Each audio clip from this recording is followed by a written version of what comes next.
Fine. સો આપ સૌની આજ્ઞાથી હવે નેક્સ્ટ પુષ્પની આપણે છેલ્લે ચર્ચા કરતા હતા. પુષ્પના અલગ અલગ ઘટકો, જેમાં 2 સહાયક ચક્રો અને 2 પ્રજનન ચક્રોની આપણે વાત સમજ્યા છીએ. થોડી અધૂરી છે, હજી પૂરી નથી કરી ડેફિનેટલી. જેમાં બંને સહાયક ચક્રોની વાત આપણે સમજી ચૂક્યા છીએ. પહેલું દલ ચક્ર કે જે દલપત્રથી બનશે, સોરી વજ્રપત્ર અને વજ્રચક્ર. બીજું દલચક્ર અને દલપત્ર. આ બધી વાત આપણે પતાવી લીધી છે. ઓલમોસ્ટ પૂંકેસર પતી ગયું છે. એક પોઈન્ટ છેલ્લો બાકી રહી ગયો હતો, પણ બહુ જાજી ઉતાવળ તમે કરી એટલે પછી મેં છોડી દીધો. એમ એક જ પોઈન્ટ સમજાવવાનો બાકી છે પૂંકેસરની, જે નર પ્રજનન અવયવ છે પુષ્પનું. ઓકે, હવે એકાદ ક્વેશ્ચનથી મુહૂર્ત કરીએ, કેવું લાગે? હે ને? ઓકે. ભુજ સેન્ટર પહેલા જવાબ આપશે આજ. સપુષ્પી વનસ્પતિ તરીકે આપણે મૂળભૂત રીતે કયા સમૂહની વનસ્પતિઓને ગણી શકીએ? સપુષ્પી વનસ્પતિઓને. ગુડ. આવૃત બીજધારી વનસ્પતિ. ગુડ. સુરત ડાભોલી. આવૃત બીજધારીને જ આપણે સપુષ્પી વનસ્પતિ શું કામ કીધી? બીજાને શું કામ નહીં? નથી દેવો જવાબ એમ?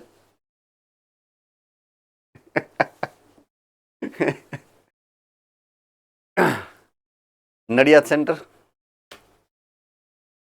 આપણે આવૃત બીજધારી વનસ્પતિને જ સપુષ્પી વનસ્પતિ શું કામ કીધી છે? બીજા સમૂહને શું કામ આપણે ન કહી શકીએ એમ?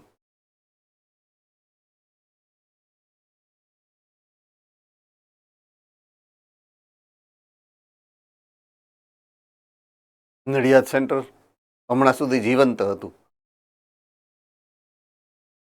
હા, ક્યાંય ગયું? મેં પ્રશ્ન પૂછ્યો તો કેમેરો ઓફ થઈ ગયો. બોલો, કેવા ડાયા કહેવાય છોકરા. વાહ ભાઈ વાહ. મોડાસા સેન્ટર.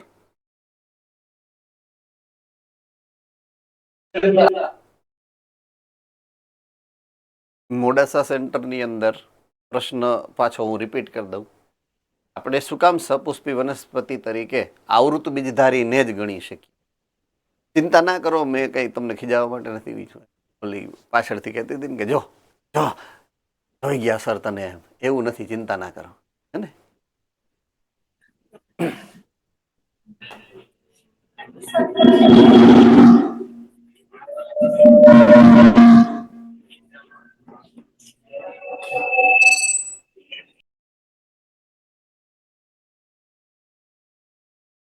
ભયંકર ડરનો માહોલ છવાઈ ગયો છે.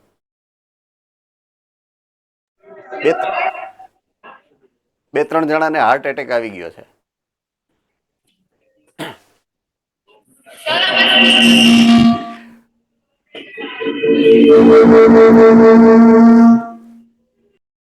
નહીં પૂછું, સોરી નહીં પૂછું છું તમને.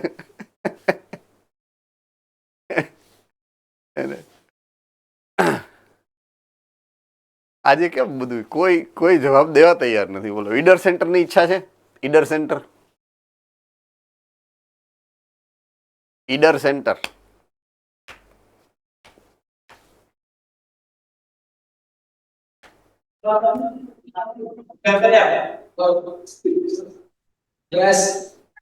હા બોલો બેટા. પ્રશ્ન ખબર છે ને? હા ઓકે.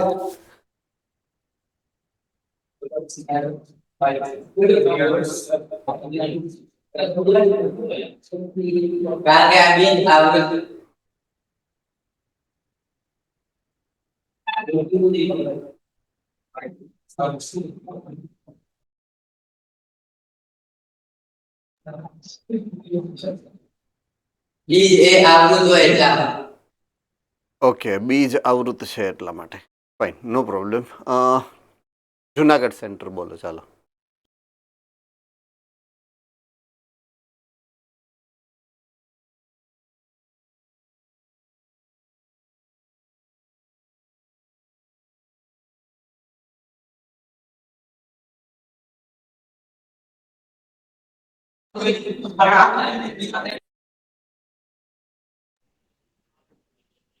પુષ્પ એ ફળનું નિર્માણ કરવા માટે થાય છે, તેથી આવૃત બીજાણીમાં ફળ ઉગાડવા માટે પુષ્પ હોય છે.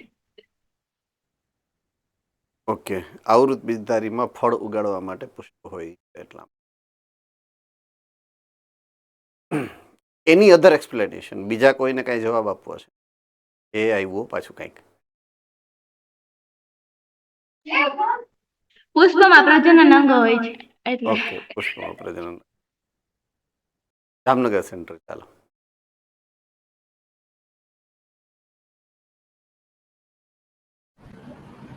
બાહ્યાકાર વિદ્યામાં વિશાળ વિવિધતા દર્શાવે એટલે. ઓકે, બાહ્યાકાર વિદ્યામાં વિશાળ વિવિધતા દર્શાવે એટલે. Okay, Morbi centre. એટલે કોઈ હાથ ઉપર નથી કર્યો, મેં પૂછ્યું છે. બરાબર, પાછળ એકબીજાની સામું જોવા માંડે, કોણે હાથ ઉપર કર્યો એમ, કોણ હતું કોણ એમ.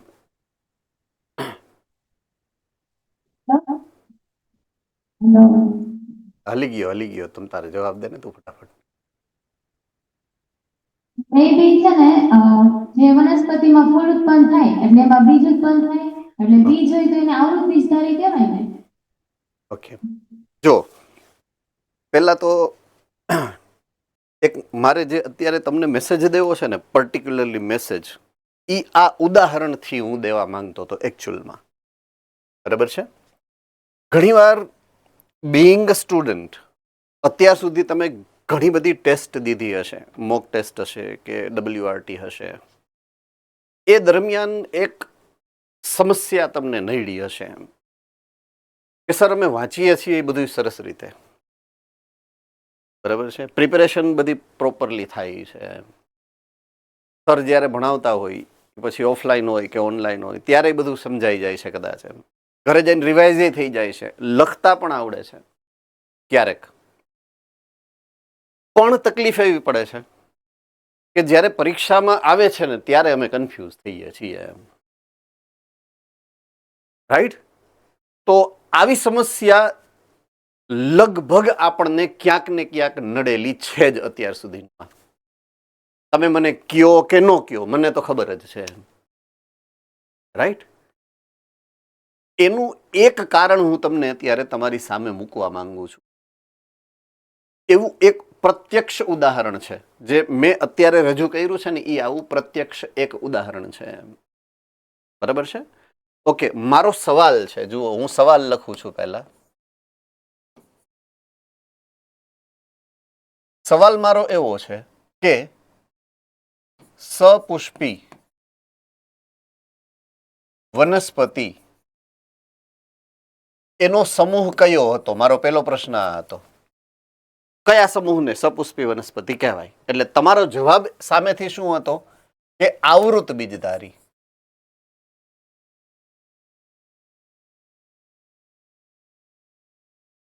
એના આધારે મેં બીજો સવાલ કર્યો, સવાલ નંબર 2, કે આવૃત બીજધારીને જ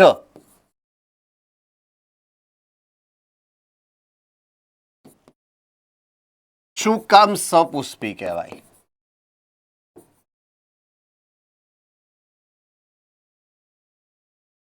બીજા સમૂહને શું કામ સપુષ્પી ન કહેવાય?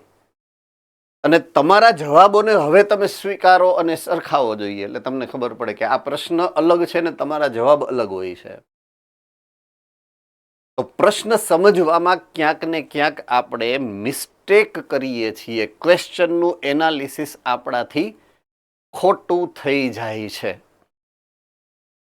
બરાબર છે? રીડિંગ પ્રેક્ટિસ, ખાસ કરીને ક્વેશ્ચન્સ અને એના આન્સર્સની રીડિંગ પ્રેક્ટિસ આપણે જોઈએ. આના માટે ખાલી થિયરીની જ નહીં, MCQ એની વાંચવાની યોગ્ય પ્રેક્ટિસની જરૂરિયાત છે આપણી. એટલે આ એક ખાસ મેસેજ મારે તમને આપવાનો હતો અત્યારે. જો કે ઘણા દિવસથી આ મેસેજ આપવાની ઈચ્છા હતી, પણ આજે મોકો મળી ગયો એમ. બરાબર છે? આજે પર્ટિક્યુલર મોકો મળી ગયો કે આ હું તમને ઉદાહરણ આપી શકું કે જો હું તમને પૂછું છું કંઈક અલગ વસ્તુ, તમે જવાબ કંઈક અલગ જ આપો છો. તમે એવું કહો છો કે એની આજુબાજુમાં, બીજની આજુબાજુમાં આવરણ છે એટલે આવૃત. મેં આવૃત બીજધારી શું કામ છે એવું નથી પૂછ્યું. રાઈટ? મેં એવું નથી પૂછ્યું કે એની અંદર પુષ્પ હોય ને પુષ્પની અંદર બધાય ચક્રો હોય, લિંગી ચક્રો. મેં એવું નથી પૂછ્યું કે એની પાસે શું કહેવાય બીજાશયો ને એમાંથી બીજ બને ને એમાંથી ફળ બને. મારા પ્રશ્નના જવાબમાં એ ક્યાંય મેચ નથી થતા તમારે એક પણ જવાબ. રેડી? મારા પ્રશ્નનો જવાબ શું હોઈ શકે જો હું તમને લખીને બતાવું. કારણ કે લાક્ષણિક પુષ્પ જે કહેવાય ને, લાક્ષણિક પુષ્પ ની સંરચના માત્ર ને માત્ર આવૃત બીજધારીમાં જ જોવા મળે.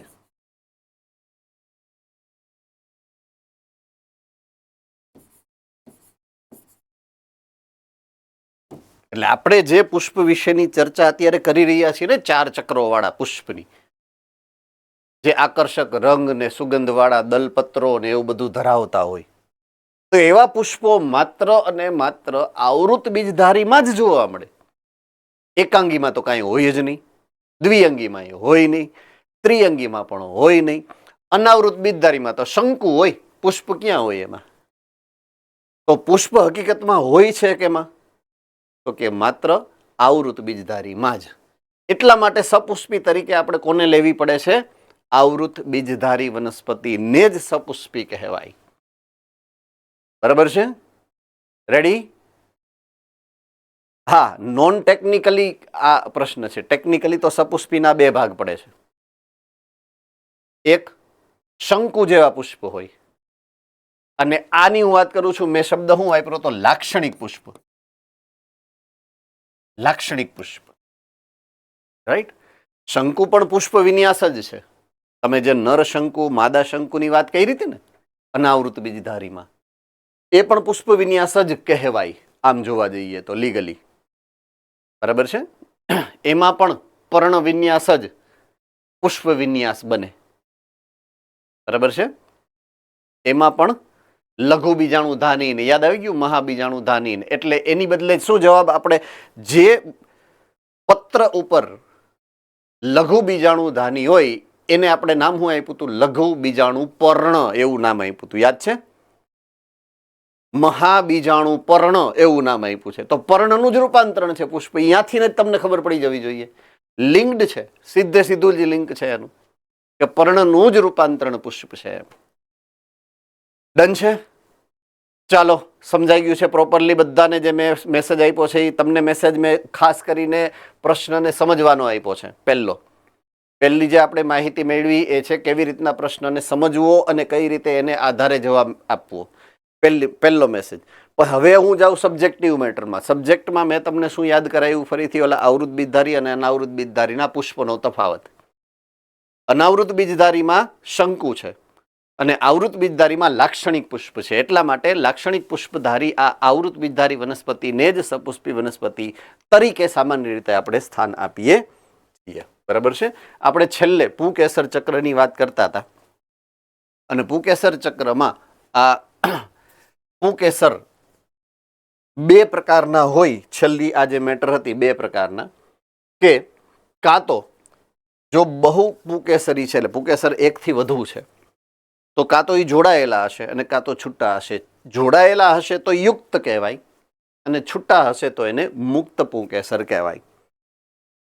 હવે જો જોડાયેલા છે તોની વાત કરું. જો એક જ ગુચ્છામાં જોડાયેલા હશે તો એક ગુચ્છી, 2 ગુચ્છામાં જોડાયેલા હોય તો દ્વિગુચ્છી, અને 2 થી વધુ ગુચ્છા બનાવતા હોય તો બહુગુચ્છી. આવા 3 સ્વરૂપ આપણે છેલ્લી સ્લાઇડ આ જોઈ હતી આની પહેલાના લેક્ચરમાં. બરાબર છે? બધાના ઉદાહરણો સહિત આપણે જોઈ ગયા છીએ. અને લાસ્ટ પોઈન્ટ જે પુંકેસર માટે છે એ આ છે કે અમુક વખતે અમુક પુષ્પની અંદર જ્યારે વધુ પરાગાશય જે છે, તો પુંકેસરના જે પરાગાશય છે ને અલગ અલગ લંબાઈએ ગોઠવાય, લાંબા ટૂંકા હોય ટૂંકમાં પુંકેસર. તો અહીંયા તમે ઉદાહરણ જુઓ તો આ લાંબો તંતુ છે, આ જ્યારે ટૂંકા રચનાઓ છે. તો અમુક લાંબા છે, અમુક ટૂંકા છે, એવા અલગ અલગ લંબાઈ વાળા જોવા મળે છે. તો પુષ્પની તેમના તંતુની લંબાઈમાં પણ વિવિધતા હોઈ શકે છે. તો એવા પણ અમુક પુષ્પ છે કે જેમાં ઘણા બધા પુંકેસર હોય અને બધા પુંકેસરના તંતુઓ અલગ અલગ લંબાઈ ધરાવતા હોય. ઉદાહરણ અહીંયા આપ્યું છે 2. એકનું નામ છે સાલ્વિયા નામની વનસ્પતિ અને એકનું નામ છે રાઈ મસ્ટર્ડ. બરાબર છે.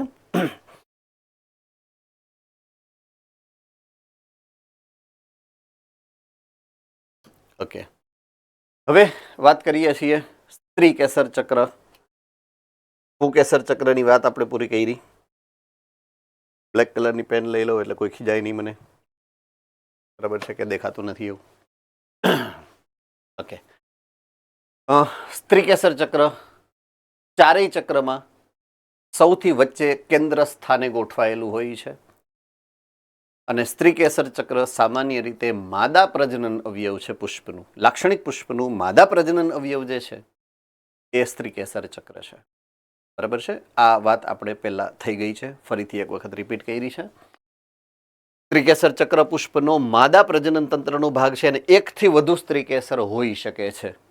એક પણ હોઈ શકે, એકથી વધુ પણ હોઈ શકે. એટલે 1 હોય, 2 હોય, 3 હોય, 4 હોય. બરાબર છે. સ્ત્રીકેસરના મૂળભૂત રીતે 3 ભાગ છે. કોઈ એક સ્ત્રીકેસરના મૂળભૂત રીતે 3 ભાગ છે. પુંકેસરમાં પણ મેં તમને સમજાવ્યા હતા 3 ભાગ. ટેક્સ્ટબુકમાં 2 આપેલા છે, તંતુ અને પરાગાશય. મેં તમને કીધું તંતુ, યોજી અને પરાગાશય. બરાબર છે. એ જ પ્રમાણે સ્ત્રીકેસરના પણ 3 ભાગ પડશે. સૌથી ઉપરનો ટોચનો ભાગ છે એને કહેવાય પરાગાસન. શું કહેવાય? પરાગાસન. એની નીચે વચ્ચેનો ભાગ છે એને પરાગવાહિની કહેવાય અને સાવ તળિયાનો એટલે કે નીચેનો ભાગ છે એ બીજાશય છે. એટલે આ 3 ભાગ પડે છે સ્ત્રીકેસરના. ઉપરનું પરાગાસન, વચ્ચેનું પરાગવાહિની અને નીચેનું બીજાશય. આ 3 ભાગ પડશે કોઈ પણ એક સ્ત્રીકેસરના. રાઈટ? તો અહીંયા તમે આકૃતિની અંદર જોશો તો આ ઉપરનો ભાગ છે એ પરાગાસન કહેવાય. આ નીચેનો ભાગ છે એ બીજાશય કહેવાય અને એની વચ્ચેનો જે આ ભાગ છે એને પરાગવાહિની કહેવાય. શું કહેવાય? પરાગવાહિની.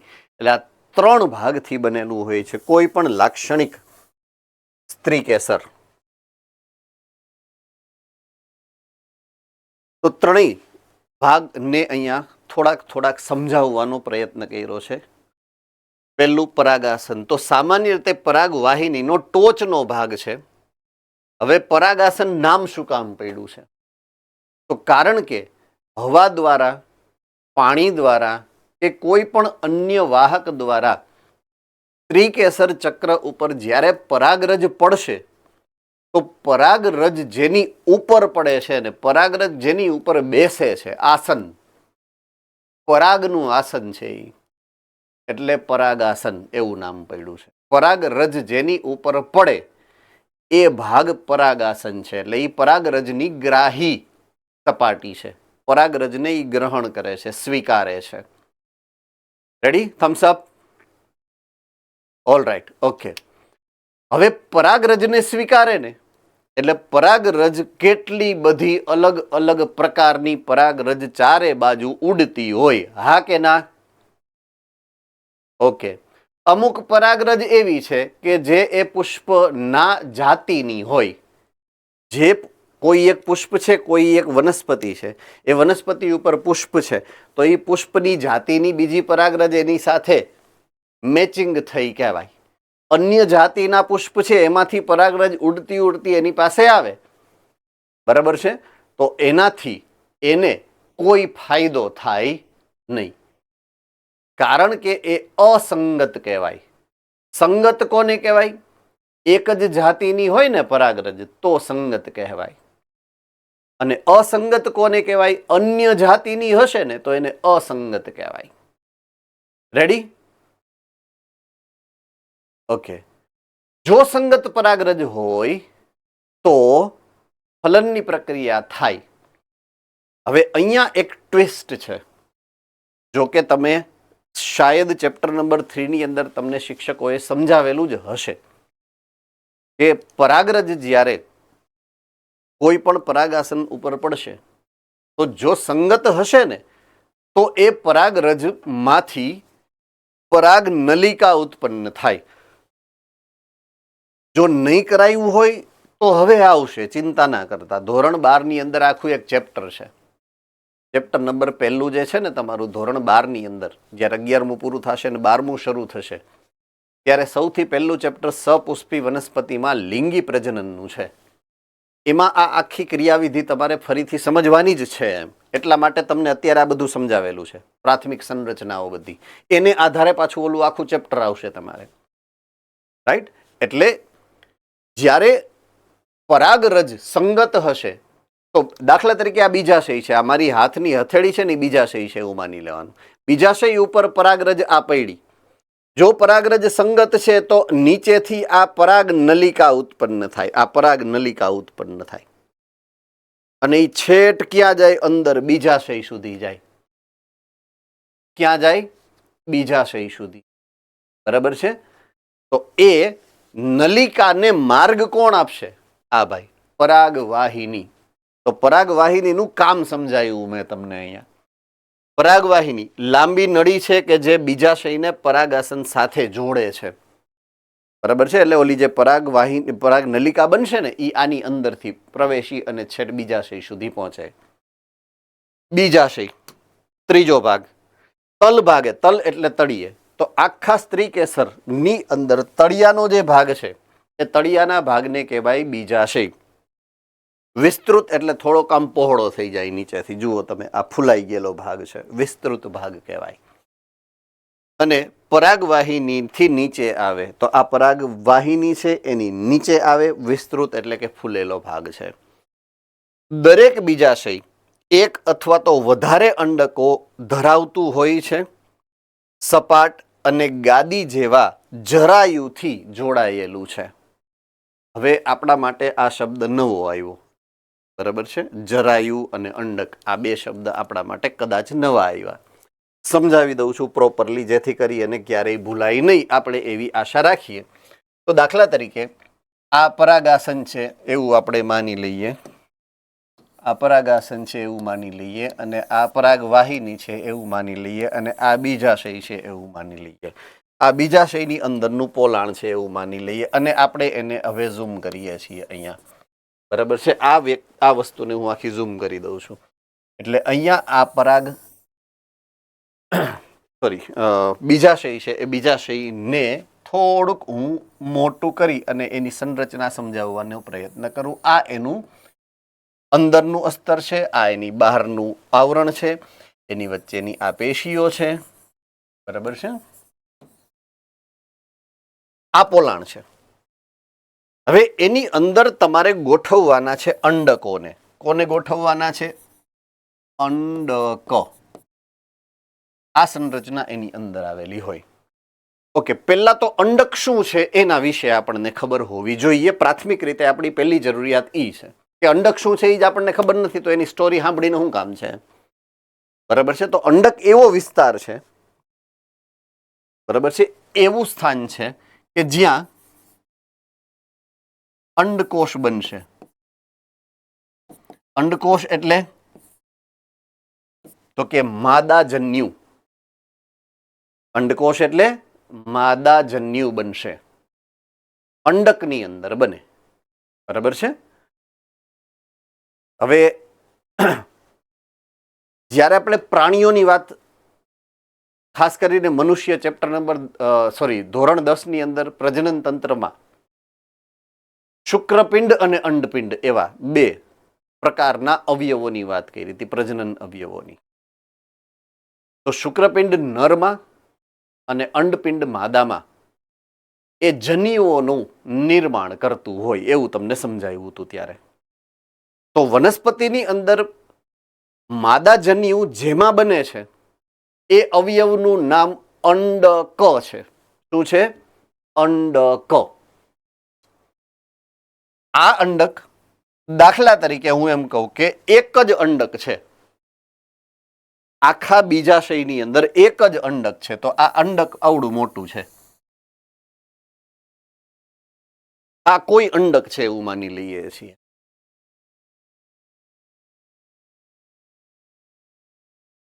એ અંડક આ સપાટી સાથે જોડાયેલું હોય,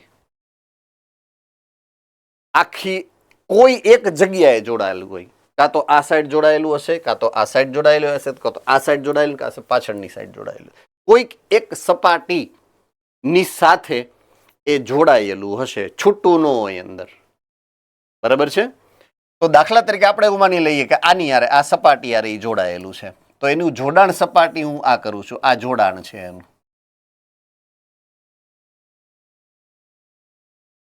બરાબર છે? તો આ અંડક છે, આ અંડાશય અથવા તો બીજાશય કહેવાય. બરાબર છે? બે નામ છે, હરિના 1000, આના બે છે. બરાબર છે? આને બીજાશય કહેવાય અને બીજું નામ છે અંડાશય.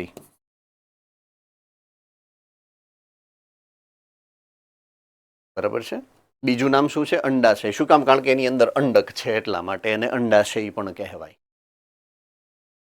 ક્લિયર થઈ ગઈ વાત આખી? Yes or no? ઓકે. હવે એક શબ્દ આવ્યો તો જરાયુ એવો શબ્દ. શું શબ્દ આવ્યો છે? જરાયુ. હવે હું આ શબ્દને સમજાવું છું તમને. જરાયુ શબ્દ. પોઈન્ટ ટુ બી નોટેડ. અંડક જે સપાટીની સાથે ચોંટેલો હશે, એટલે કે આ સપાટી, આને જરાયુ કહેવાય. જે સપાટી દ્વારા અંડક અંડાશય એટલે કે બીજાશયની સાથે જોડાયેલ હશે એ સપાટીને જરાયુ કહેવાય. આ નિયમ મનુષ્યમાં પણ લાગુ પડે. દાખલા તરીકે આ તમારા મમ્મીનું ગર્ભ છે અને આ તમે છો, તો જ્યાં તમે ચોંટેલા છો ને એને જરાયુ કહેવાય. એ સપાટીને શું કહેવાય? જરાયુ કહેવાય. સેમ ટુ સેમ નિયમ લાગુ પડશે. બરાબર છે? એટલે અંડક બીજાશય કે અંડાશયની જે સપાટી સાથે જોડાયેલ છે એ સપાટીને કહેવાય છે જરાયુ. તો દાખલા તરીકે તમે કેરી ખાધી અને કેરીનો ગોટલો તોડ્યો તો અંદરથી બી કેટલા નીકળે? ઈ આ છે. એક જ અંડક હોય એની અંદર. બરાબર છે? રેડી? રેડી? હવે મેં પપૈયું કાપ્યું આડું, આટલા બધા બી નીકળે. Correct or not? હા કે ના? તો એમાં કેટલાય બધા અંડકો, જેટલા બીજ તમે કાઢો ને એ બધા અંડકો છે. એક અંડક એક બીજ બને. એક અંડક એક બીજ બને. અંડક ક્યારે કહેવાય? જ્યારે ફલન નથી થયું ત્યારે. અંડક ક્યારે કહેવાય? ફલન નથી થયું ત્યારે. ફલન થઈ ગયું પછી એનો વિકાસ થાય. ફલન થઈ ગયું, એનો વિકાસ થાય. વિકાસ થાય એટલે અંડક શું બની જાય? બીજ. શું બની જાય? બીજ. Ready? Yes or no? Okay, good. તો જરાયુ અને અંડક આ બે શબ્દને ક્લિયરલી તમારા મગજમાં બેસી ગયા છે. મને થમ્સઅપ કરી દો એટલે હું આગળ વધુ. ચાલો. Okay, right, good.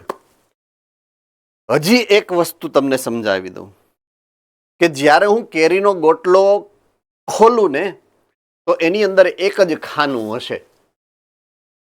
એક જ ખાનું છે અંદર. એની બદલે ટમેટું લઈ અમે આડું કાપું તેમાં ક્યારેક 2 ખાના નીકળે, ક્યારેક 3 ખાના નીકળે, ક્યારેક 4 ખાના નીકળે. એવું બને છે? હા કે ના?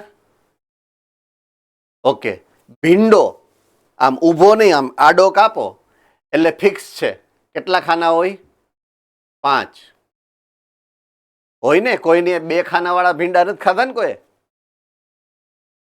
હા, એમ તો વાંધો નહીં. તો ઈ શું દર્શાવે છે? ખાના. આખું જે છે ને, આખું એ બીજાશયી છે. બરાબર છે? અને જે ખાના છે ને જે ખાના છે એ સ્ત્રી કેસર છે.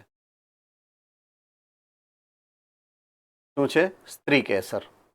તો એક ખાનું હોય તો એક સ્ત્રી કેસર, બે ખાના હોય ફળમાં, બે સ્ત્રી કેસર, ત્રણ ખાના હોય ત્રણ સ્ત્રી કેસર, ચાર ખાના હોય ચાર સ્ત્રી કેસર, અને જુનાગઢ સેન્ટરમાં ખાના પડે છે ક્યાંક. બોલો બોલો.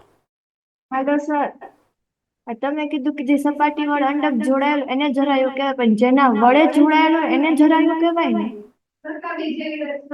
રકાબી જેવી રચના માતાના ગર્ભમાં જેનાથી બાળક પોષણ મેળવે એને જરાયું કહેવાય ને. ઈ જ સપાટી છે ને બેટા. પણ જેના વડે ઓલું જોડાયેલ છે એને જરાયું જ એને કહેવાય ને. અમ્બેલિકલ કોડ કહેવાય, ગર્ભનાળ કહેવાય બેટા. Okay sir. એને ગર્ભનાળ કહેવાય, અમ્બેલિકલ કોડ. જે આપણે જન્મ સમયે ઓલા ડોક્ટર કાપીને ઓલું આપણે ઘોડિયા સાથે બાંધી એ ગર્ભનાળ. બરાબર? સોરી, પછી જરાયું ના બને. એના પછી ફલન પછી. ફલન પછી જરાયુ નો. જરાયુ છે એટલે તો અંડક છે. અંડક હોય તો અંદર અંડકોષ બને. અંડકોષ બને પછી ફલન થાય ને. ઓકે બરાબર સર. છે? એટલે એ હંમેશા પહેલા જ બને. જરાયુ છે, જરાયુ સ્થાન છે, સપાટી છે. આઈ રિપીટ, જરાયુ એ ચોક્કસ સપાટી છે, એક સ્થાન છે જ્યાં અંડક ચોંટેલું છે. અંડક કાચી વસ્તુ છે, અપરિપક્વ છે. ધીમે ધીમે એમાં પરિપક્વન થશે. એની અંદર વિશેષ પ્રકારના વિભેદન થશે. રાઈટ?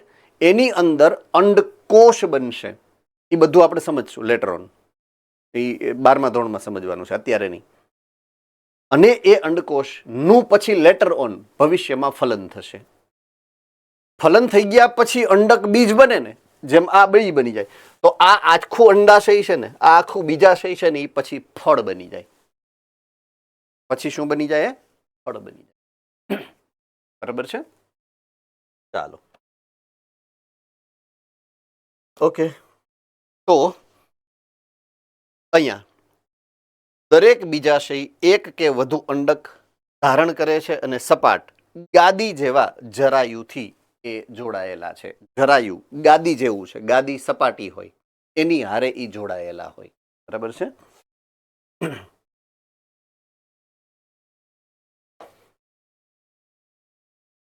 ले, इसका गुजराती नहीं है, कभी नहीं, इसका भी नहीं. क्यों, क्या हुआ?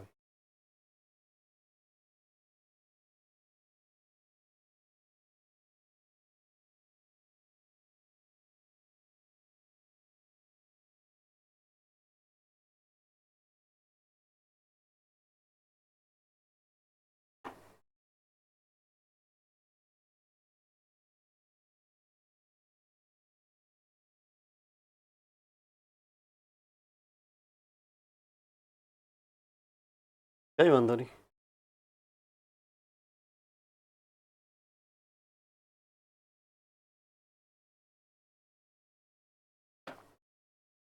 આપણને ફાવે બીજું. બરાબર? ઓકે. સ્ત્રી કેસર એકથી વધુ અથવા તો એક એવું મેં કીધું. બરાબર છે? જો સ્ત્રી કેસર એક છે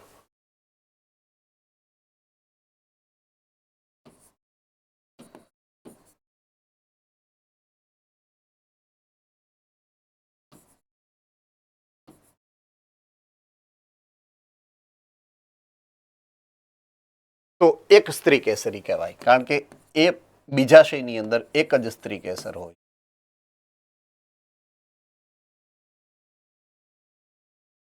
ઉદાહરણ હમણાં જ મેં તમને સમજાવ્યું કે નહીં, થોડીક વાર પહેલા. કેરી. બરાબર છે?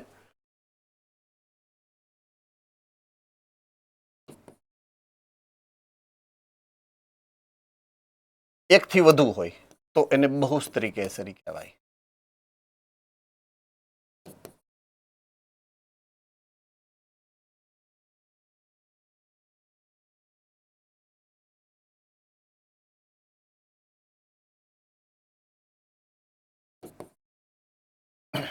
દાખલા તરીકે ટમેટા,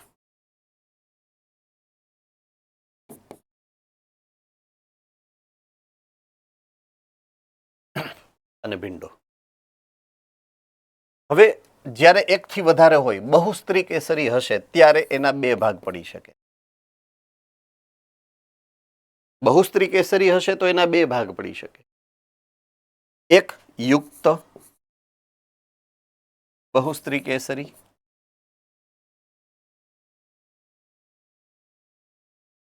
અને એક છે મુક્ત બહુસ્ત્રી કેસરી.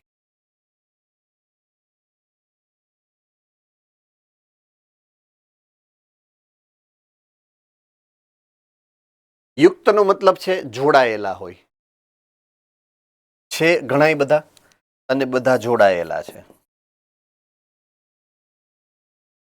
અને છે ઘણા બધા પણ એકબીજાથી જોડાયેલા નથી અને છૂટા છે. જો છૂટા છે તો એને કહેવાય મુક્ત, અને જોડાયેલા છે તો એને કહેવાય યુક્ત સ્ત્રી કેસર. હવે ઉદાહરણથી સમજાવીશ ને તો કદાચ વધારે સારી રીતે ખબર પડશે. બરાબર છે? તો ચાલો એક ઉદાહરણથી સમજાવું તમને. અહીંયા હું યુક્ત સ્ત્રી કેસરી અને મુક્ત સ્ત્રી કેસરીનું એક ઉદાહરણની આકૃતિ રજૂ કરીશ. તો આ આકૃતિમાં હું પહેલો લઉં છું ટમેટા કે ભીંડો, બેમાંથી એક. ભીંડો લઈ લઉં ચાલો.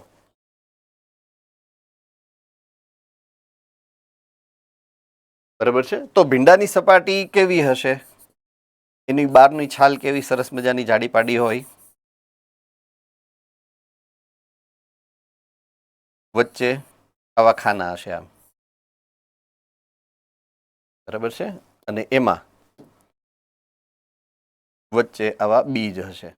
હવે એવું ન કહેતા કે સાહેબ આવા કલરના બીજ ન હોય, મને ખબર છે. બરાબર? તો આ કેવા 5 ખાના છે. જો એ ખાના બધા એકબીજા હારે જોડાયેલા છે. જોડાયેલા છે એટલે શું કહેવાય એને? યુક્ત. કેવા કહેવાય? યુક્ત. ઓકે, હવે છે ને એક હું બાજુમાં મુક્ત બહુસ્ત્રી કેસરીની આકૃતિ કરીશું. તમારે જવાબ દેવાનો છે કે કોની આકૃતિ છે એમ. બરાબર છે? ઓકે, આ છાલ છે. છાલ છે એટલે જાડી બનાવી નાખો એટલે તમને ખબર પડે. બરાબર છે? ઓકે,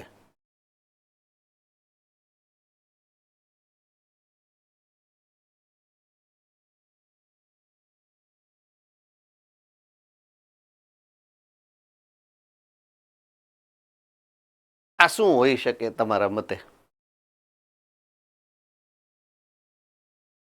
ઓલા અમુક સેન્ટરે આમ કરી દીધું હતું આની પહેલાના પ્રશ્નમાં. એ કોણ હતું? કઈક પ્રશ્ન પૂછ્યો તો ના પાડી દે, નથી દેવો જવાબ થાય. કોણ હતું? હા, ઈ આ વાળા જ. બોલો જે આ કેની આકૃતિ છે, બોલો ફટાફટ. હાલો ફટાફટ, ચાલો અનમ્યુટ થાવ ને જવાબ આપો.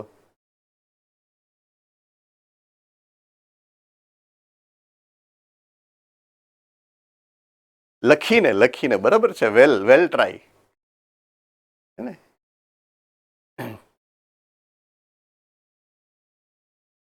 કેમેરાની બાજુમાં રાખવું પડશે.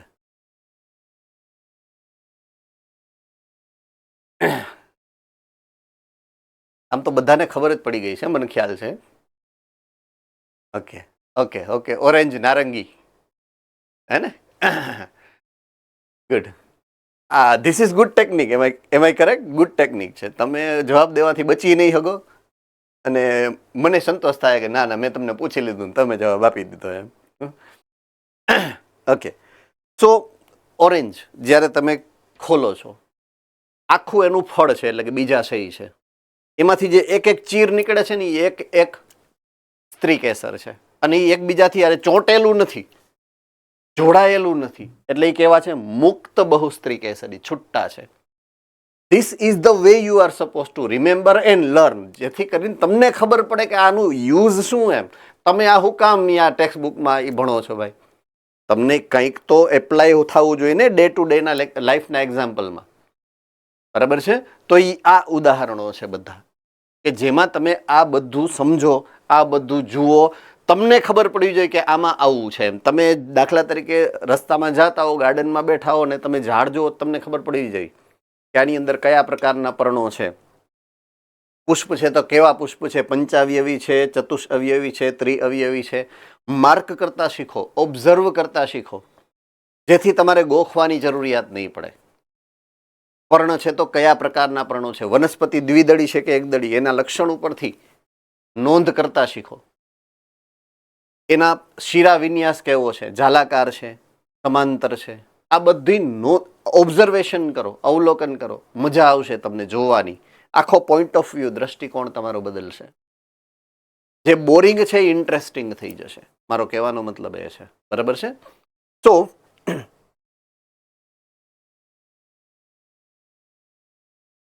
આ પોઈન્ટ પૂરો કર્યો મેં. All right. હવે એક સરસ મજાની વાત જરાયુની જ આગળ વધારીએ. અહીંયા જે આ આકૃતિ આપેલી છે તમારી બુકની અંદર, તમારી પાસે અત્યારે જો હોય અને ખુલ્લી હશે તો જરાયુ વિન્યાસ એવો શબ્દ લખેલો છે. બરાબર છે? શબ્દ છે તમારો જરાયુ વિન્યાસ.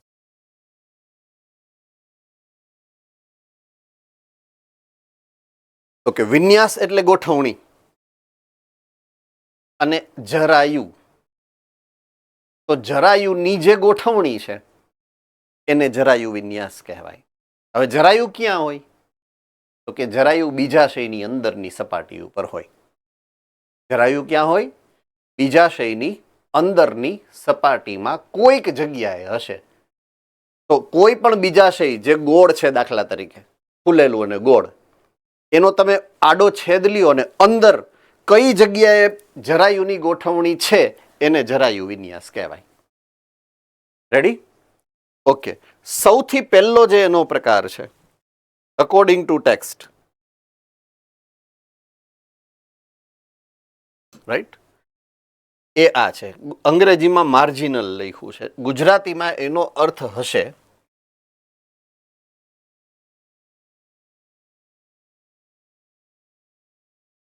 ધારાવર્તી. મળી ગયું છે? ગુડ.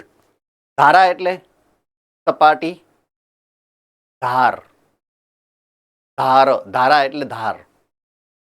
રાઈટ? ઓકે. હવે અમુક ફળ, આઈ રિપીટ, અમુક એવા ફળ છે કે જેની ઘણી બધી ધાર હશે. હમણાં એક ફળ મેં એવું તમને સમજાયું કે જેની ધાર હતી 5. ભીંડો. રેડી? ભીંડાની 5 ધાર હોય. પણ અમુક વનસ્પતિ જ એવી છે જેના ફળ હોય ને, ફળ, એને કહેવાય સિંગ કહેવાય. તો એવી સિંગનું કોઈ ઉદાહરણ ખબર છે કોઈને? રાજકોટ ગુરુકુલ. હલો. હલી ગયો. મગ, ચોળી, વટાણા, અરઘો. ગુડ. ઘણા બધા કહી દીધા એકની બદલે. ગુડ. મોટા ભાગની કઠોળ વર્ગની વનસ્પતિ. રેડી? કઠોળ બધા જ. તો એના ફળને કહેવાય સિંબ ફળ. શિંબ. શું કહેવાય? શિંબ ફળ. એટલા માટે એ કુળને કહેવાય શિંબી કુળ. આપ સમજ में आ रही बात?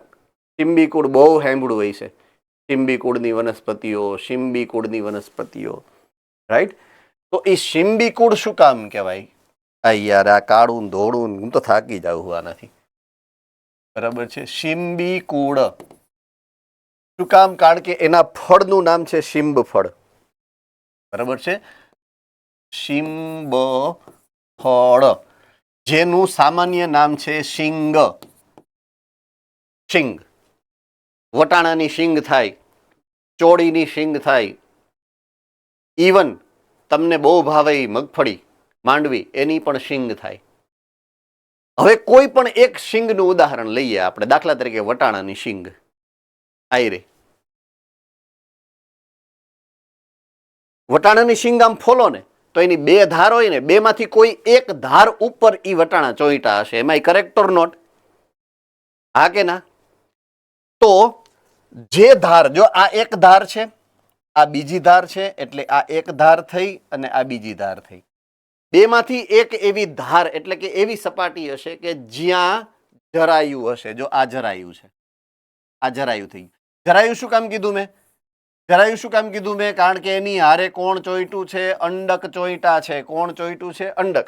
અંડક જ્યાં ચોટે એ ધારા, ધારા એટલે કે ધારાવર્તી કહેવાય. આખી એક ધારા, એની જ ઉપર સપાટી, અને એ જ સપાટી બેયની છે જરાયુ. એટલે આ જરાયુને ધારાવર્તી કહેવાય. ઉદાહરણ શિંબફળ. ચાલો નેક્સ્ટ, એટલે કે બીજા પ્રકાર એક્ઝાઇલ. એક્ઝાઇલ અંગ્રેજીમાં લખેલું છે, ગુજરાતીમાં લખ્યું હશે અક્ષવર્તી.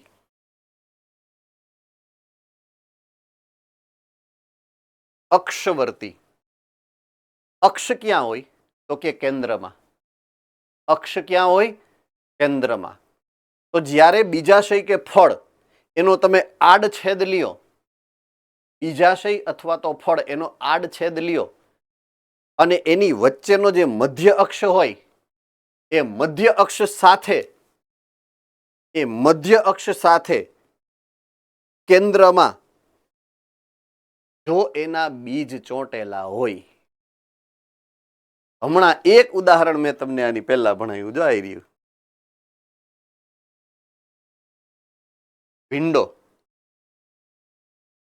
રેડી? તો ભીંડાનો ક્રોસ સેક્શન લ્યો એટલે આ વચ્ચેની આ અક્ષ છે, આ અક્ષ છે, એ અક્ષની સાથે આ બીજ ચોંટેલા હોય એના. તો અક્ષ સાથે એ અક્ષ શું બની ગયો? હવે જરાયુ બની ગયો. મધ્ય અક્ષ શું બની ગયો? જરાયુ બની ગયો છે. બરાબર છે? એવું અહીંયા ઉદાહરણ આપ્યું છે ટમેટાનું. જો આ ટમેટાનો આડછેદ છે, ટમેટા અને ભીંડો ઈ બેય હતા ઓલા યુક્ત બહુસ્ત્રી કેસરીમાં, સોરી, હા, યુક્ત બહુસ્ત્રી કેસરીમાં, એટલે ઈ આ જ છે. તો આ ઉદાહરણ કયું છે? આ શીંગનું ઉદાહરણ કયું છે? તો કે વટાણાનું. આ ઉદાહરણ કયું છે? આ તો ઘણા બધામાં હોય એવું, બરાબર છે, પણ આ ટમેટાનું પણ હોઈ શકે. બરાબર છે? ઉદાહરણ તરીકે ટમેટા છે એવું માની લઈએ આપણે. ટમેટા ખોલો એટલે 3 ખાના પડે અને વચ્ચે જ બધા બીજ ચોટેલા હોય. જોયા છે ને? કોણે નથી જોયા? ના પાડે જ. બોલ.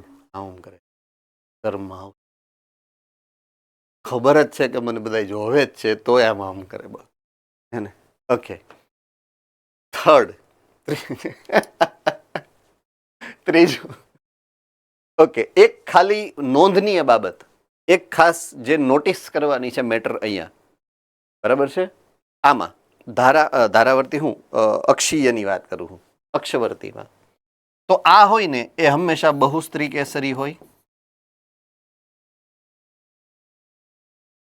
અને એ હંમેશા યુક્ત જ હોય, એટલે કે જોડાયેલો હોય. એટલે કે આ વચ્ચે છે ને એ આવો પડદો તમને મળે, કમ્પાર્ટમેન્ટ, એટલે ખાના ખાના હોય એમ. બરાબર છે? એ ફરજિયાત હોય, હે ને? એટલે એ એક ખાસ નોંધ રાખવી પડે તમારે આની સાથે એમ. ઓકે, હવે ત્રીજા નંબરની આની વાત કરું. જ્યારે કોઈ એક ફળ એવું છે કે જેનો, આ દાખલા તરીકે આ ફળ છે, એનો આમ ક્રોસ સેક્શન લઉં, ક્રોસ સેક્શન કાપું અને ઉપરથી હું જોઉં પછી, બરાબર છે, તો મને એના સાઈડની જે ધાર હોય, સાઈડની સપાટી, એની હારે ચોંટેલા મળે બીજ. બરાબર છે? એવું તમે ક્યાંય જોયું છે? એ લાવો, હમણાં તમને કીધું એ ઈડર સેન્ટરે જો હાથ ઉપર કર્યો છે મસ્ત. ગુડ. જો એ તો કીધું હમણાં જ તમને થોડીક વાર પહેલા ઉદાહરણ આપ્યું, પપૈયું. પપૈયામાં ક્યાં હોય? તમે આમ કાપો એટલે એની સામેની જે સપાટી હોય એની ઉપર ચોંટેલા હોય ને બીજ. તો ઈ જરાયું કોણ બન્યું? ચામડી. એની અંદરની ચામડી જરાયું બની ગઈ. એટલે એને શું કહેવાય? ચર્મવર્તી. શું કહેવાય? ચર્મવર્તી, પરાઇટલ.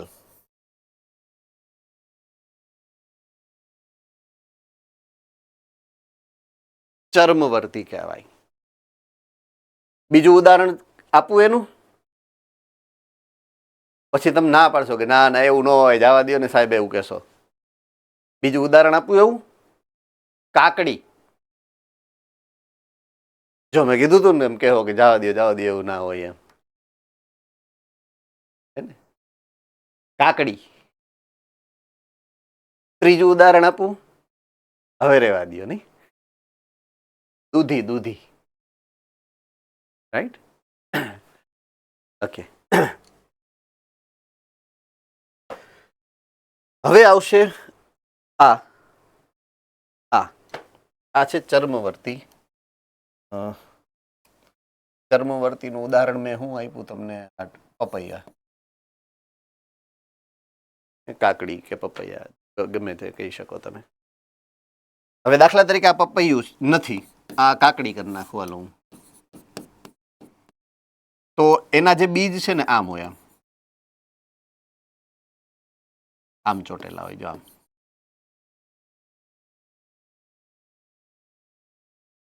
એટલે આ એક આ રીતના આમ તમને મળે. પછી આ બીજ આમ ચોટેલા હોય.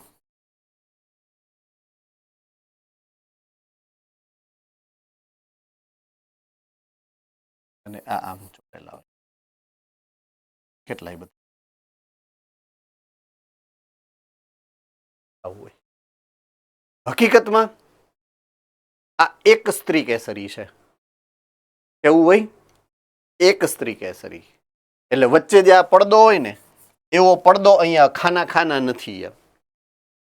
બરાબર? એટલે તમે કાકડી કાપો એટલે વચ્ચે આમ પડદા નો હોય વચ્ચે, પણ તોય તમને 3 ભાગ સ્પષ્ટ અલગ હોય ને એવું દેખાશે. જોજો દેખાય છે કે નહીં? તમે જ્યારે કાકડીની સ્લાઇસ કરો તો 3 ભાગ અલગ પડે કે નહીં? ખાનું છે નહીં, પણ લાગે તમને એવું કે ખાનું છે. એટલે આ એક એની લાક્ષણિકતા છે. એને શું કહેવાય ખબર છે? આ લાક્ષણિકતાને આ કહેવાય કૂટ પટલ. કૂટ એટલે ખોટો છે નહીં, દેખાય છે. કૂટ પટલ છે. ઈ આની લાક્ષણિકતા છે. બરાબર છે? ચર્મવર્તીની લાક્ષણિકતા છે. કૂટ પટલ બની શકે, બને જ એવું નથી.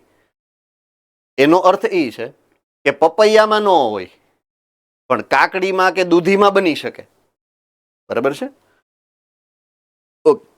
અહીંયા આવી જાઉં, હું અહીંયા આવી જાઉં. આ આડછેદ છે એક એવા ફળનો કે જેમાં વચ્ચે અક્ષ નથી, કેન્દ્રસ્થ અક્ષ નથી. બરાબર છે? પણ વચ્ચેની બાજુએ આ બધા અંડકો વચ્ચેથી પરિઘવર્તી ભાગ તરફ ફેલાયેલા હોય. એમનેમ ખબર નહીં પડે. ઉદાહરણ દઈશ ને તો એમ કહેશો કે હા હવે સમજાણું એમ. અમદાવાદ સેન્ટર બોલો બેટા.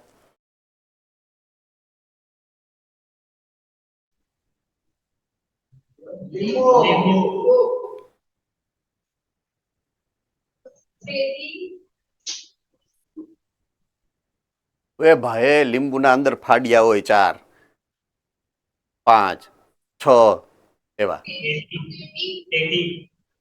ટેટી મારી બેટી ઈ નો આવે. ઈ આવે ટેટી આમાં આવે, આમાં. ઈડર સેન્ટર યસ, મરચા. ખોટું. મરચાની ધાર છે ને એની છાલ ઉપર હોય, ચર્મવર્તી. એ આમાં આવે, આમાં. મરચાની રગ છે એ તો ક્યાં હોય? એની છાલમાં ચોટેલી હોય ને ભાઈ. હું રગની વાત કરું છું, રગ. બરાબર છે? તો એ રગ છે એ જ પ્લેસેન્ટા એટલે કે જરાયું છે એની. જીનિયસ જુનાગઢ બોલો.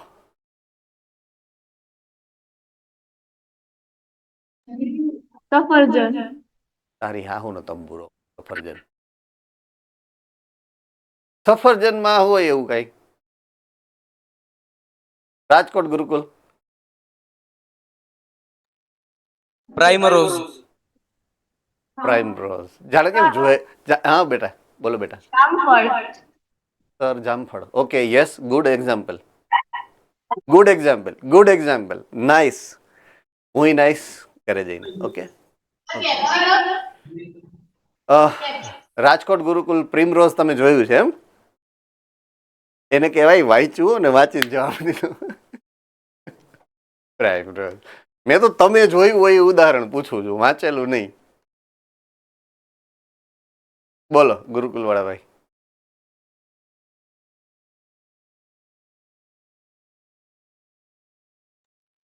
વિનેશ મક્ષીપાસ. વાયવું તું ઘરે? એલા એલા તરબૂચ કેમ કોઈ નથી બોલતા? બોલો ક્યાર નો બોલાવવું છે તરબૂચ તરબૂચ તરબૂચ. હે ને તરબૂચ તમે જે બહુ તમને ભાવે છે ઈ ને એમાં કેવું હોય તરબૂચનું? તમે દાખલા તરીકે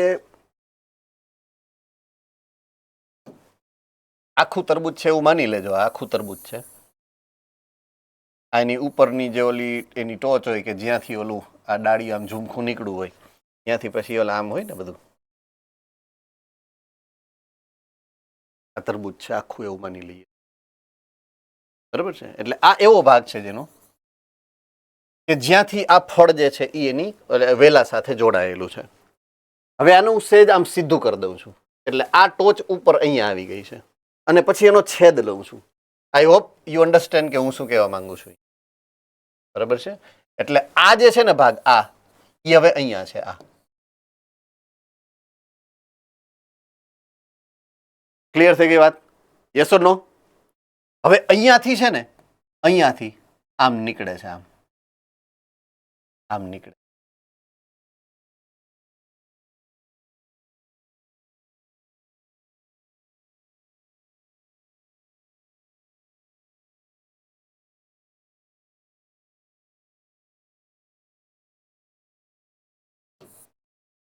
જ્યાં છેડો હોય ને ત્યાં એક બીજ બની જાય. એટલે આ કેન્દ્રનો ભાગ છે અને કેન્દ્રથી આમ ફેલાય. બીજ એવા હોય એના. તમે જોશો ને બીજને હળવેકથી જો તમે ટ્રાય કરજો ખેંચવાની, બીજની યારે એક આમ આમ તાંતણા જેવું આમ જોડાયેલું હશે. એનું જે બીજ છે ને એમાં તાંતણા જેવું એક જોડા ઈ આ છે. આજે હું કરું ઈ આમ વચ્ચેથી. હા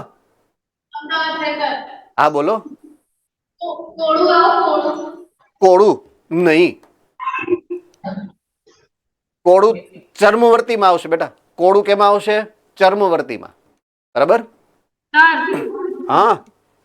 કીવી કેમાં આવે? કીવી આમાં આવશે, મુક્ત કેન્દ્રસ્થ. કીવી મુક્ત કેન્દ્રસ્થમાં આવશે. સફરજન કેમાં આવતો? સફરજની તો પાછળ પડી ગઈ. એલા હાલો હલી ગયો. બોલો સર, ડ્રેગન ફ્રૂટ આવે?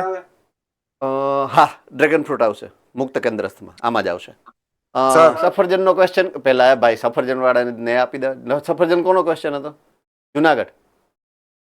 Central axis. એક્સિસ એટલે અક્ષવર્તી. ઓકે હવે કોણ હતું ભાઈ? સર કોણ કરતું છેલ્લે? હાલો હા બોલો. સર, આ મરચા મુક્ત કેન્દ્રસ્થમાં આપ્યા છે મોડ્યુલમાં. મરચા મુક્ત કેન્દ્રસ્થમાં આપ્યા છે મોડ્યુલમાં. હા. હવે મરચા છે ને એમાં ધેર આર મેની સ્પીસીઝ. અલગ અલગ સ્પીસીઝ છે, એની અલગ અલગ જાત છે. બરાબર છે? હવે દાખલા તરીકે હું વાત કરું શિમલા મિર્ચ. શિમલા મિર્ચ ખબર છે ને આપણે પીઝાના ટોપિંગ્સમાં વાપરીએ એ મુક્ત કેન્દ્રસ્થમાં આવશે. સમજાય છે? પણ દેશી ઓલી મરચી હોય ને આપણી દેશી ઓલી મરચી ન હોય લાંબી, એ મુક્ત કેન્દ્રસ્થમાં નો આવે, એ ધારાવર્તીમાં આવે. હાલો. હા. શિમલા મિર્ચમાં સર ભાગ નો આવ્યો વચ્ચે? સોરી? શિમલા મિર્ચમાં વચ્ચે પડદા જેવું ન હોય? ના, એ આખો પડદો આખો નો હોય. સ્ટ્રોબેરી? એ એકચ્યુઅલમાં પટલ નથી, એનું માર્જિન જ છે, જરાયું જ છે. સ્ટ્રોબેરી શેમાં આવે? સ્ટ્રોબેરી મુક્ત કેન્દ્રસ્થમાં. સીતાફળ? સીતાફળ મુક્ત કેન્દ્રસ્થ.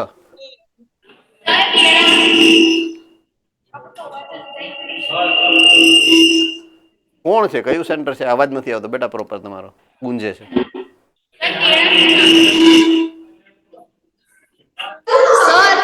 હા સર. એવોકાડો કેમાં આવે? એવો કાડો કેવો કાડો? એવો કાડો આમાં આવે.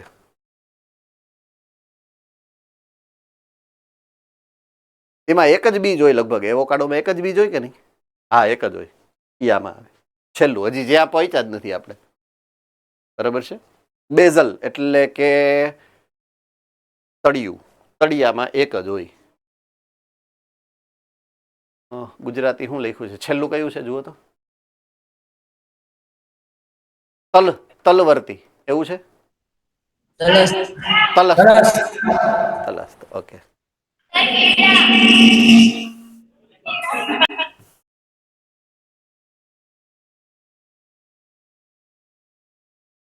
કોકનો ડિસ્કો અવાજ આવે છે, કઈ ખબર નથી પડતી શું છે. કેળા કેળા હોય એવું સાંભળું. કેળા સાચા ફળ નથી, ચિંતા ન કરો. બરાબર. કેળા સાચા ફળ નથી એટલે કેળા ક્યાંય નહીં આવે આમાં. ચાલો હવે 1 by 1 મેં જે સમજાયું એ ફરી અહીંયા રિપીટ કર્યું છે. પેલું ધારાવર્તી, જેના મેં વટાણાના ઉદાહરણથી મેં સમજાયું. બીજું આ ટમેટું અને આ ભીંડા જેવું છે. આ ભીંડો નથી, આકૃતિ ભીંડાની નથી, ચિંતા ન કરો. તો ભીંડામાં 5 હોય, આમાં 3 ખાના છે. બરાબર છે. તો આ છે મધ્ય અક્ષ. આ મધ્ય અક્ષમાં આ જરાયું બની અને અહીંયા આ અંડક જે જોડાયેલા એટલે અક્ષવર્તી.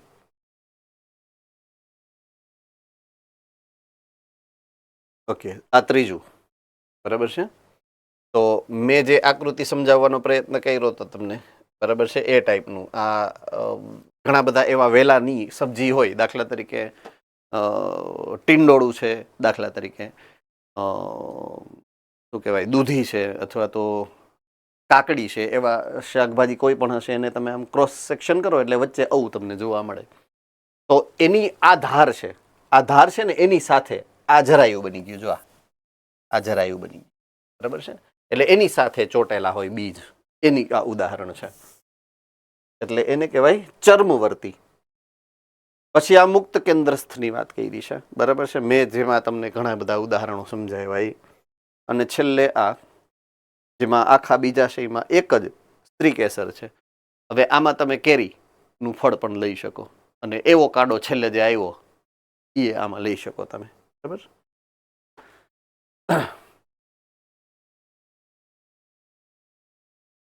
છેલ્લી માહિતી જે અહીંયા આપેલી છે કે જ્યારે ફલન થઈ જાય, આઈ રિપીટ, જ્યારે ફલન થઈ જાય છે ત્યારે બીજાશય જે છે, બીજાશય આખું, એની અંદર જે અંડક છે એ દરેક અંડક બીજ બની જાય. આ અંડક હતું પહેલા, અત્યારે બીજ દેખાય છે. પહેલા શું હતું? અંડક હતું. બરાબર છે. અને આ આખું છે ને એ બીજાશય હતું. હવે શું બની ગયું? ફળ બની ગયું. એટલે આ મુદ્દો તો આપણે બહુ ખાસ ધ્યાનથી યાદ રાખશું કે જ્યારે પરાગરજ એ ઉડી અને સ્ત્રી કેસરના પરાગાસન ઉપર આવે એટલે પરાગરજનું અંકુરણ થાય. બરાબર છે. અને નરજન્યુ એનું વહન થાય. નરજન્યુ ક્યાં સુધી જાય? અંડક સુધી. અને એ નરજન્યુ અંડકમાં ફલનની પ્રક્રિયા કરે. બરાબર છે. હવે જ્યારે ફલન થઈ જાય, જ્યારે ફલન થાય ત્યારે જે અંડક ની અંદર ફલન થયું એ અંડક હવે બીજ બની જાય. જો એક અંડક છે તો એક બીજ, 2 અંડક છે 2 બીજ, 3 અંડક છે 3 બીજ, 4 અંડક છે 4 બીજ. દાખલા તરીકે વટાણાની સિંગ તમને અહીંયા દેખાય 1 2 3 4 5 ને 6. તો એની ધારાસ્પર્શી, બરાબર છે, 6 અંડક છે હતા એટલે 6 બીજ બન્યા એમાં. અને આખું જે અંડાશય એટલે કે જે બીજાશય હતું, જેને તમે બીજાશય કીધું છે, ફલન પછી એ હવે આ ફળ બની ગયું. તો આ ફળ શિંબ ફળ છે અને આ એના બીજ છે. બરાબર છે. તો ફલન બાદ અંડકનું રૂપાંતરણ બીજમાં અને બીજાશયનું રૂપાંતરણ ફળમાં થાય છે. જો ફલન થાય તો, નહીતર નહીં. જો ફલન નહીં થાય તો એ પુષ્પ જે છે એ પુષ્પ સુકાઈ અને ખરી જશે અને આગળની કોઈ પ્રક્રિયા થશે નહીં. બરાબર છે.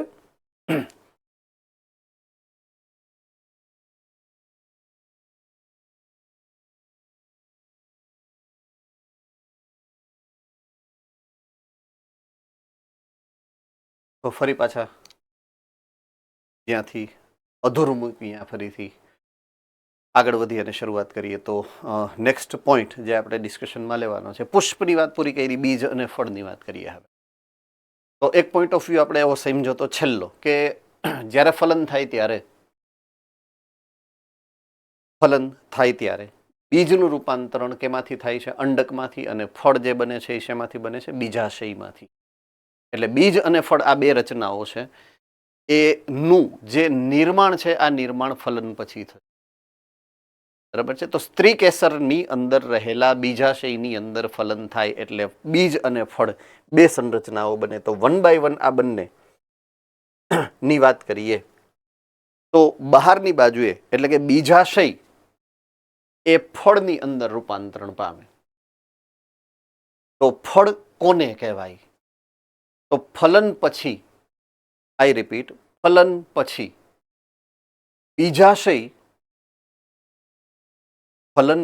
બીજાશય ધીમે ધીમે ધીમે ફૂલાય અને મોટું થાય, પરિપક્વ બને અને ફળ બને. બરાબર છે. તો ફળ ફલન બાદ વિકાસ પામેલું એટલે કે પરિપક્વ થયેલું, પુખ્ત થયેલું બીજાશય છે. તો અપરિપક્વ હતું ત્યારે બીજાશય થઈ ગયું, પરિપક્વ બન્યું એટલે ફળ બન્યું. ફલન નહોતું થયું, અપરિપક્વ હતું, ફલન થઈ ગયા પછી પરિપક્વ થાય અને ફળ બને. ડન છે? All right. નેક્સ્ટ પોઈન્ટ, સપુષ્પી વનસ્પતિની મુખ્ય લાક્ષણિકતા એટલા માટે છે, સપુષ્પી વનસ્પતિમાં મસ્ત મજાના પુષ્પ છે.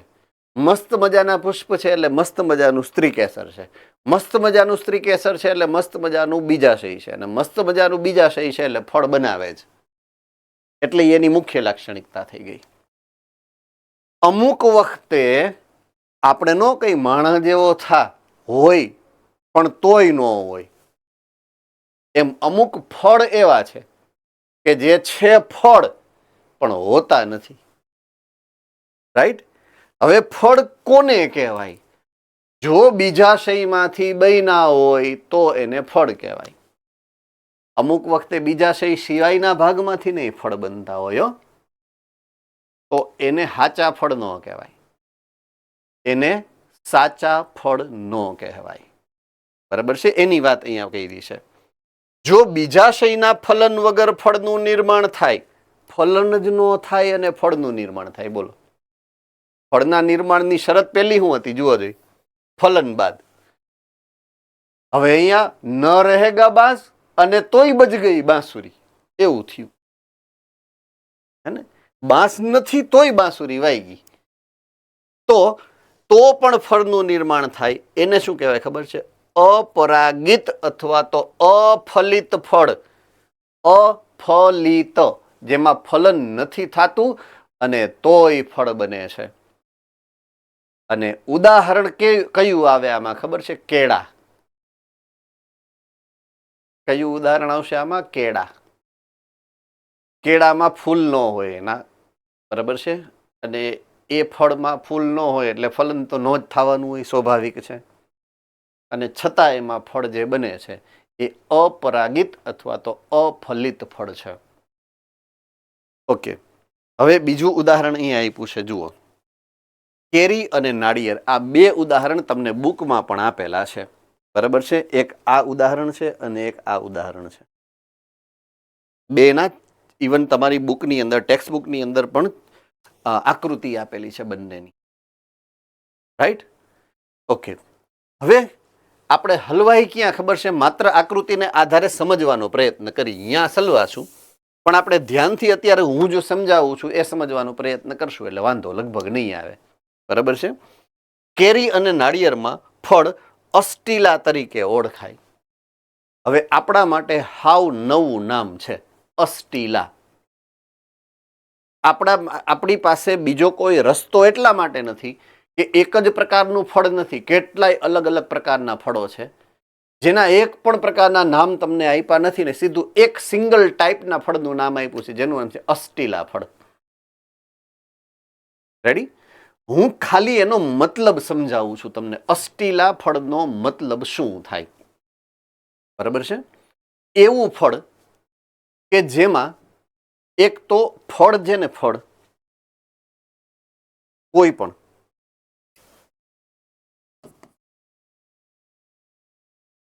એમાં ઉપરની બાજુએ આવરણ હોય, એને ફલાવરણ કહેવાય.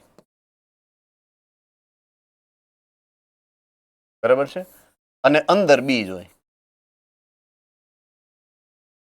ફળની અંદર બહારની બાજુએ આવરણ છે અને અંદરની બાજુએ બીજ છે. આવરણ છે ને 3 હોય.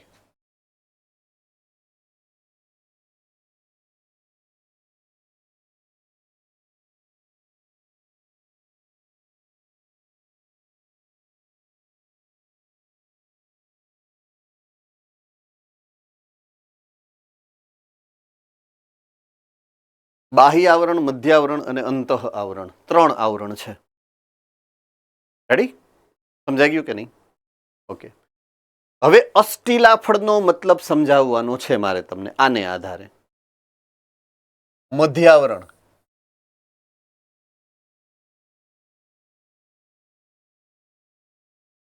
આવું હોય, રસાળ હોય, જાડું, ફૂલેલું અને રસાળ હોય. બરાબર છે? મધ્ય આવરણ. તો એને અષ્ટીલા ફળ કહેવાય. જો આવું હોય તો એને અષ્ટીલા ફળ કહેવાય. ઉદાહરણ તરીકે કેરીની છાલ. કેરીની છાલ ઈ આ છે બાહ્ય આવરણ. તમે જેને રસ કાઢીને ખાવ છો ઈ આ છે મધ્ય આવરણ.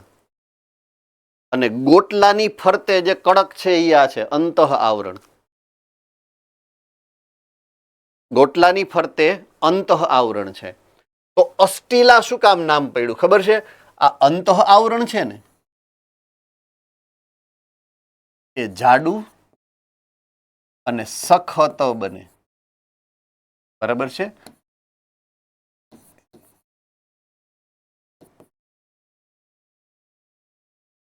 એટલે આ લાક્ષણિકતા અષ્ટીલા ફળની છે. એનું મધ્ય આવરણ રસાળ છે અને એનું અંતઃ આવરણ જાડું અને સખત લાકડા જેવું કાષ્ઠમય બની જાય. બરાબર છે? કાષ્ઠમય બની જાય છે, જાડું બની જાય, સખત બની જાય. હવે આના ઉદાહરણમાં 2 છે, કેરી અને નાળિયેર. આઈ રિપીટ, કેરી અને નાળિયેર. કેરીનું ઉદાહરણ તો મેં તમને સમજાવ્યું, તમે સમજી પણ ગયા. યસ ઓર નો? પણ નાળિયેરના ઉદાહરણને કેમ સમજવું આપણે? તો હું અહીંયા શબ્દ ફેરવું છું કે ભાઈ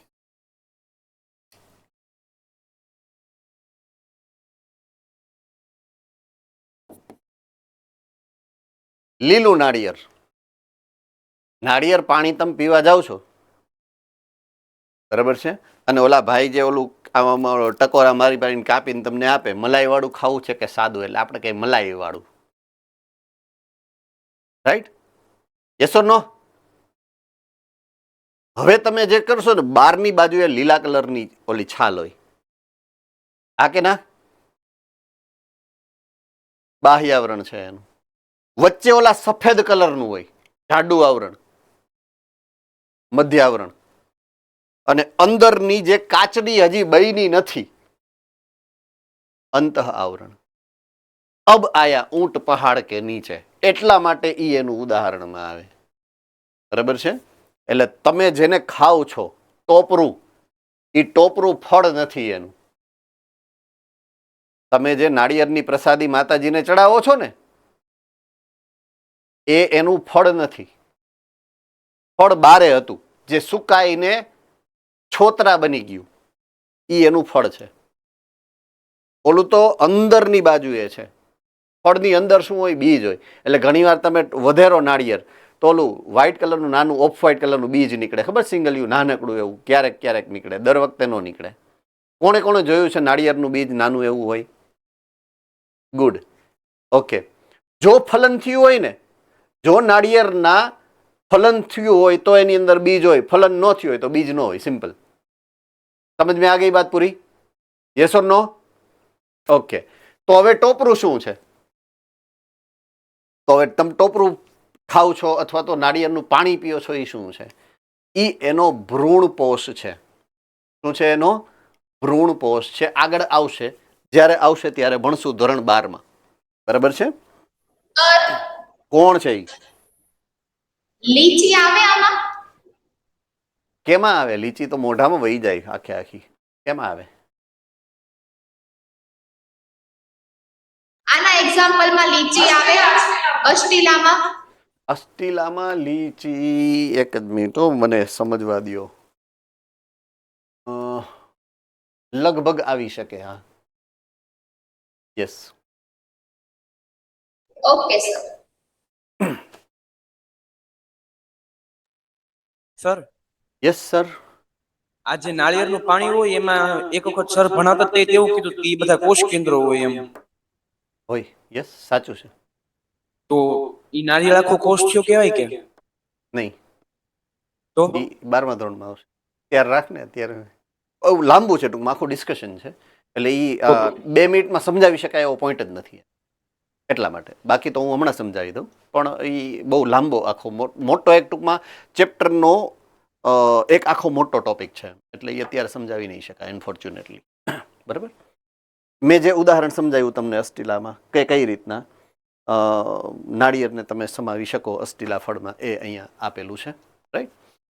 તો સામાન્ય રીતે ફળ અને ફલાવરણ અને બીજ ધરાવે. એટલે ફળની અંદર 2 જ ભાગ હોય, એક ફલાવરણ હોય અને એક બીજ હોય, જે મેં તમને હમણાં સમજાવ્યું.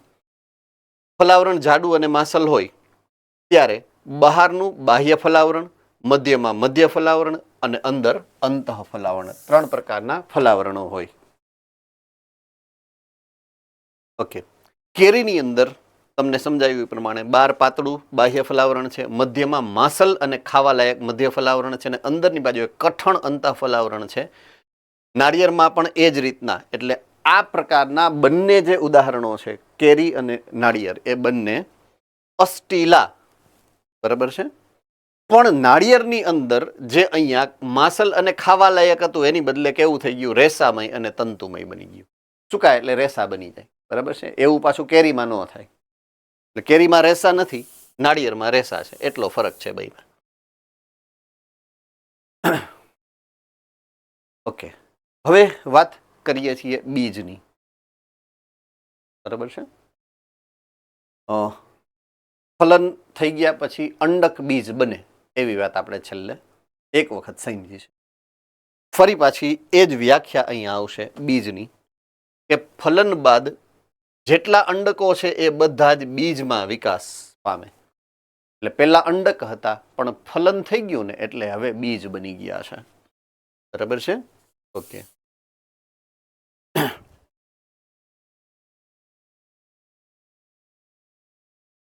હવે હું માનું છું ત્યાં સુધી આપણે સ્ટોપ કરી દેવું જોઈએ. 4 વાગી ગયા છે. 4 મિનિટનો ટાઈમ બચ્યો છે. આગળ વધશું તો પછી પૂરું નહીં થાય ટોપિક. હે ને? ઓહો, કેટલાય તો રાહ જોઈને બેઠા હતા. હું બોઈલો એ ભેગો તો હળી જ કાઢી સીધી.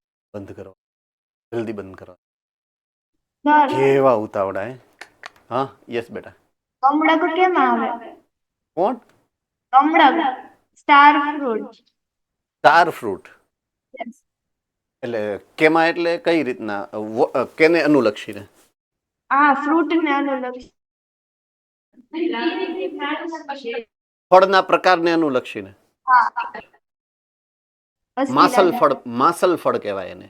જ્યુસી ફ્રૂટ, માસલ ફળ. સર એમાં બીજ કઈ રીતના હોય?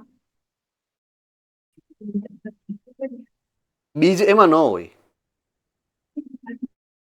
તો કેળાની જેમ ફ્રૂટ ના એવી રીતે કહી શકશો? હા હા, એમ તો અનાનસ છે ને, અનાનસમાં બીજ ના હોય તમારે. એવા ઘણા બધા ફ્રૂટ્સ છે કે જેની અંદર બીજ નહીં હોય. અત્યારે તમે જે દ્રાક્ષ ખાવ છો, દ્રાક્ષમાં ક્યાં બીજ હોય છે? હે ને? Okay sir, thank you. All right.